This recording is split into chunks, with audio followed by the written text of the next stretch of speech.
देश के कई राज्यों में अभियुक्तों की संपत्ति के खिलाफ कथित तौर पर बुलडोजर एक्शन की कार्रवाई करने के मामले को लेकर सुप्रीम कोर्ट में सख्त टिप्पणी की। Justice B R. गवई और जस्टिस के.वी. विश्वनाथ की पीठ ने कहा कि किसी का घर सिर्फ इसलिए कैसे ध्वस्त किया जा सकता है क्योंकि वह अभियुक्त है। बेंच ने कहा है कि सुप्रीम कोर्ट दिशानिर्देश तय करेगा जिसके आधार पर ही जब भी तोड़फोड़ की कार्रवाई की जरूरत होगी तो उसी आधार पर वो की जाएगी। Justice B R. गवई ने उत्तर प्रदेश सरकार का पक्ष रख रहे सॉलिसिटर जनरल तुषार मेहता से पूछा, किसी का घर केवल इसी आधार पर कैसे ढहाया जा सकता है कि वो किसी मामले में अभियुक्त है। इसके आगे जस्टिस गवई ने कहा, कोई व्यक्ति दोषी भी है तो कानून की निर्धारित प्रक्रिया का पालन किए बिना उसके घर को ध्वस्त नहीं किया जा सकता। राज्य सरकार की ओर से पेश सॉलिसिटर जनरल तुषार मेहता ने कहा कि किसी भी इमारत को ढहाने की कार्रवाई इसलिए नहीं की गई है कि वो शख्स किसी अपराध में अभियुक्त था।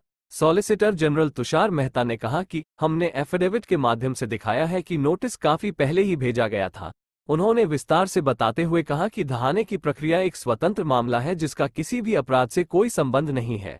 वहीं दूसरी ओर याचिकाकर्ताओं के वकील दुष्यंत दवे और सीयू सिंह ने इसके जवाब में कहा कि घर इस कारण ध्वस्त किए गए क्योंकि वो किसी मामले के अभियुक्त हैं।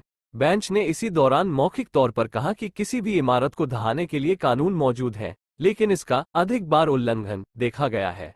सुप्रीम कोर्ट की बेंच ने यह भी साफ कहा है कि हम पूरे देश के लिए दिशानिर्देश तय करेंगे, लेकिन इसका मतलब ये नहीं है कि किसी भी अनधिकृत निर्माण को संरक्षण देंगे। बेंच ने दोनों पक्षों से कहा है कि वो इस मामले में दिशानिर्देश तय करने के लिए सुझाव के साथ उसके पास आए और इस मामले की अगली सुनवाई 17 सितंबर को तय की गई है।